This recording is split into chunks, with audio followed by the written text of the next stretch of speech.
Hello friends, in this video we will talk about the municipalities. इस video में हम municipality के बारे में जानने की कोशिश करेंगे। जो जो 74th अमेंडमेंट एक्ट आया था 1992 में, इस एक्ट ने हमारे कॉन्स्टिट्यूशन में 3 टाइप्स ऑफ म्यूनिसिपैलिटीज़ को प्रोवाइड किया है। तो जो 3 टाइप्स ऑफ म्यूनिसिपैलिटीज़ प्रोवाइड कराया गया है 74 अमेंडमेंट एक्ट 1992 द्वारा, वो है, पहला है नगर पंचायत, जिसे हमने एन से डिनोट किया है। म्यूनिसिपल काउंसिल, जिसे हमने एम सी से डिनोट किया है। और म्यूनिसिपल कॉरपोरेशन जिसे हमने एम सी से डिनोट किया है। अ नगर पंचायत, दोस्तों, नगर पंचायत एक ऐसा ट्रांजिशनल एरिया है यानी कि जहाँ रूरल एरिया और अर्बन एरिया कनेक्ट होता है, वैसे रीजन को नगर पंचायत कहा जाता है। दोस्तों, on the other hand, municipal council एक छोटा अर्बन एरिया को कहा जाता है और म्यूनिसिपल कॉरपोरेशन एक बड़ा अर्बन एरिया को कहा जाता है। यानी कि म्यूनिसिपल कॉरपोरेशन म्यूनिसिपल काउंसिल से बड़ा होता है। तो चलिए दोस्तों, अब हम म्यूनिसिपैलिटी के कॉम्पोजिशन के बारे में जानने की कोशिश करेंगे।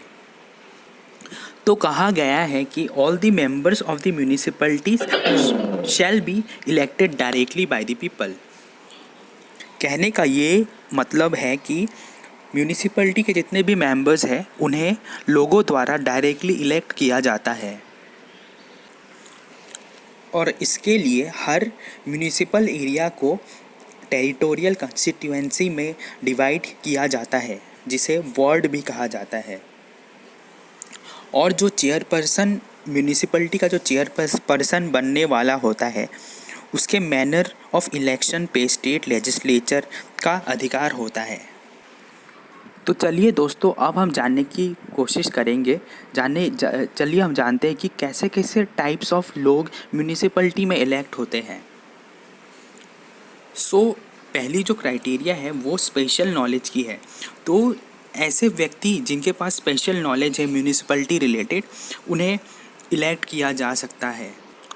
दूसरी क्राइटेरिया, जो ऐसे लोग जो लोकसभा या फिर स्टेट लेजिस्लेटिव असेंबली को रिप्रेजेंट करते हैं और वो होली या पार्शियली म्यूनिसिपल एरिया को रिप्रेजेंट करते हैं, उन्हें भी इलेक्ट किया जा सकता है। जो थर्ड क्राइटेरिया है कि अगर आपको म्यूनिसिपैलिटी को रिप्रेजेंट करना हो, तो अगर आप राज्यसभा के मेंबर हो या फिर स्टेट लेजिस्लेटिव काउंसिल के मेंबर हो और आप अगर रजिस्टर्ड एज ए इलेक्टर हो, तब भी आप इलेक्ट हो सकते हो as a member of municipality.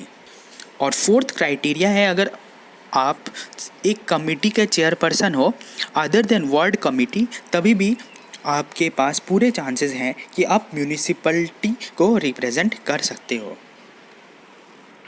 तो चलिए दोस्तों, अब हम अर्बन बॉडीज़ के हिस्ट्री के बारे में जानने की कोशिश करेंगे। तो फ्रेंड्स, जो अर्बन लोकल गवर्नमेंट की जो कंसेप्ट है, वो कंसेप्ट मॉडर्न इंडिया में डेवलप हुआ था during the period of British rule. Friends, जैसे कि आप देख सकते हो कि 1688 में पहली जो म्यूनिसिपल कॉरपोरेशन है वो मद्रास में एस्टैब्लिश किया गया था। हिस्टोरिकल पर्सपेक्टिव में सेकंड पॉइंट ये है कि 1726 में, जैसे कि आप मैप में देख सकते हो कि municipal corporations were set up in Bombay and Calcutta. Bombay और पहला तो मद्रास में हुआ था 1687 to 88, और उसके बाद 1726 में बॉम्बे और कोलकाता में म्यूनिसिपल कॉरपोरेशन की एस्टैब्लिशमेंट हुई थी।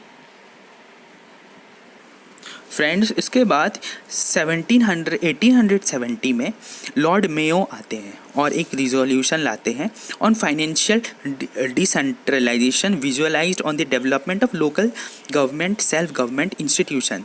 सो the concept of local self government पहली बार लॉर्ड मेयो द्वारा लाया गया था।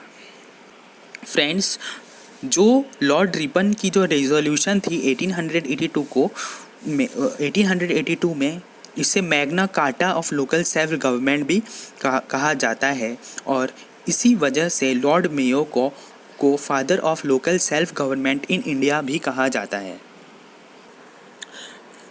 इसके बाद दोस्तों 1907 जब आता है तब रॉयल कमीशन एक अपॉइंट किया जाता है ऑन डिसेंट्रलाइजेशन, और रॉयल कमीशन जो है वो अपनी रिपोर्ट सबमिट करती है 1909 में, और उनकी जो चेयरमैन थी वो थी हॉब हाउस।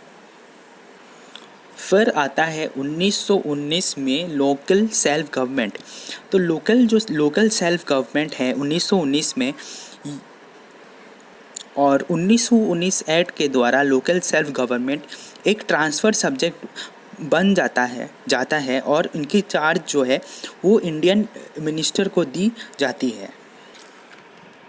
फ्रेंड्स, इसके बाद 1924 में यानी कि 5 साल बाद कैंटोनमेंट्स एक्ट CANTONMENTS एक्ट पास किया जाता है सेंट्रल लेजिस्लेचर द्वारा।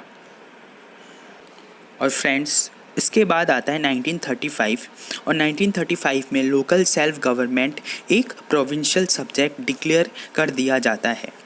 तो ये थी फ्रेंड्स हिस्टोरिकल पर्सपेक्टिव और कितने टाइप्स के म्यूनिसिपैलिटीज़ है और म्यूनिसिपैलिटीज़ के कंपोजिशन। तो आज हमने इन सारी चीज़ों के बारे में जाना। I hope you understood the points. आपने मुझे इतना वक्त दिया, थैंक यू वेरी मच।